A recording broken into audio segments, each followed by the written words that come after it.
અમદાવાદની સમસ્ત જનતાને રાજ્ય સરકાર વતી ખૂબ ખૂબ અભિનંદન અને ધન્યવાદ આપું છું. 2 દિવસનો કર્ફ્યુ, વીકેન્ડ કર્ફ્યુ, શનિ રવિ પૂરતો સાથ અને સહકાર આપ્યો છે. કર્ફ્યુને સફળ બનાવ્યો છે. સરકારને પણ ન છૂટકે કર્ફ્યુની અમલવારી કરાવવી પડી છે. કારણ કે તહેવારોના દિવસો પછી ફક્ત ગુજરાત નહીં, સમગ્ર દેશમાં અલગ અલગ રાજ્યોમાં પણ, અલગ અલગ શહેરોમાં પણ કોરોનાના કેસ વધાય છે, સંક્રમણ વધ્યું છે. અને એવી વખતે તાત્કાલિક સરકારને નિર્ણય કરવા પડે અને એના ભાગરૂપે 2 દિવસનો કર્ફ્યુનો નિર્ણય અમદાવાદનો એ આપણે કર્યો. પ્રજાએ સહકાર આપ્યો માટે ફરી વખત ધન્યવાદ આપું છું. સાથે સાથે હવે આવતીકાલથી રાત્રિ કર્ફ્યુનો અમલ શરૂ થાય છે. ગઈકાલ રાતથી 3 શહેરોમાં રાત્રિ કર્ફ્યુનો અમલ શરૂ થયો. અમદાવાદમાં તો કર્ફ્યુ હતો જ. આજે રાત્રે પણ 3 શહેરોમાં કર્ફ્યુનો અમલ થશે અને આવતીકાલથી 4 શહેરોમાં માત્ર રાત્રિ કર્ફ્યુનો અમલ થવાનો છે. તો જનતાને હું અપીલ કરું છું કે સાંજ પછી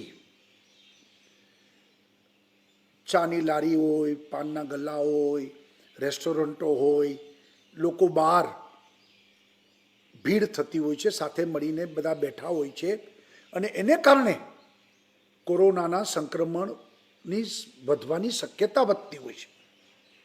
હું ખાસ કરીને યુવાનોને અપીલ કરું છું કે તમે તો સશક્ત હશો, સાજા પણ જલ્દી થઈ જશો, પણ તમે જો કોરોના લઈને ઘરે ગયા તો આપણા ઘરમાં રહેલા વડીલોને ખૂબ મુશ્કેલી પડશે. અને એની ગંભીરતા સમજીને યુવાનો પણ સાંજ પછી બિનજરૂરી જે બહાર જવા આવવાનું થાય છે એ ન થાય. કર્ફ્યુનો પૂર્ણ રીતે 4 શહેરોમાં અમલ થાય. એ સિવાય પણ ગુજરાતના બાકીના શહેરો, ત્યાંના નાગરિકને પણ હું વિનંતી કરું છું કે આપણે ત્યાં ગામમાં સંક્રમણ વધે નહીં, એટલા માટે સાંજ પછી બધા ઘરમાં રહે, નિયમોનું પાલન કરે અને દિવસે સવારે 6 થી રાત્રે 9 ગુજરાતમાં તમામ જગ્યાએ માસ્ક વગર કોઈ નીકળે નહીં. કડક સૂચના આપી છે કે કોઈ પણ વ્યક્તિ માસ્ક નહીં પહેર્યો હોય તો 1000 રૂપિયા દંડ પોલીસ કરશે જ. ફરજિયાત બધા માસ્ક પહેરે, માસ્કથી જ બચી શકશું. અને એટલા માટે સોશિયલ ડિસ્ટન્સ, માસ્ક પહેરવો, હાથને સેનેટાઈઝ કરવા, આ સિવાય બીજો ઉકેલ પણ નથી આપણી પાસે. તો આનું ચુસ્તતાથી પાલન થાય. કર્ફ્યુનો પણ ચુસ્ત અમલ કરવામાં આવશે, એનો પણ બધા સહકાર આપે અને આપણે જેમ ભૂતકાળમાં સાથે મળીને દરેક સંક્રમણ વખતે આપણે એમાંથી પાર નીકળ્યા છીએ, સારી રીતે નીકળ્યા છીએ, સૌનો સહકાર પણ મળ્યો છે. ગભરાવાની પણ જરૂર નથી. સરકારે પૂરી વ્યવસ્થા કરી છે.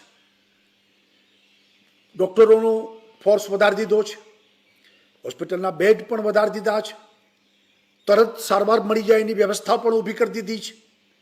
એટલે ગભરાવાની પણ આવશ્યકતા નથી. પરંતુ સંક્રમણને રોકવું એ આવશ્યક છે અને એટલા માટે આપ સૌને અપીલ કરું છું કે રાત્રિ કર્ફ્યુનો પૂરતો ઉપયોગ અને પૂરતું નિયમોનું પાલન થાય. સાથે સાથે દિવસે રાત્રે 9 સુધી માસ્ક ફરજિયાત પહેરીએ.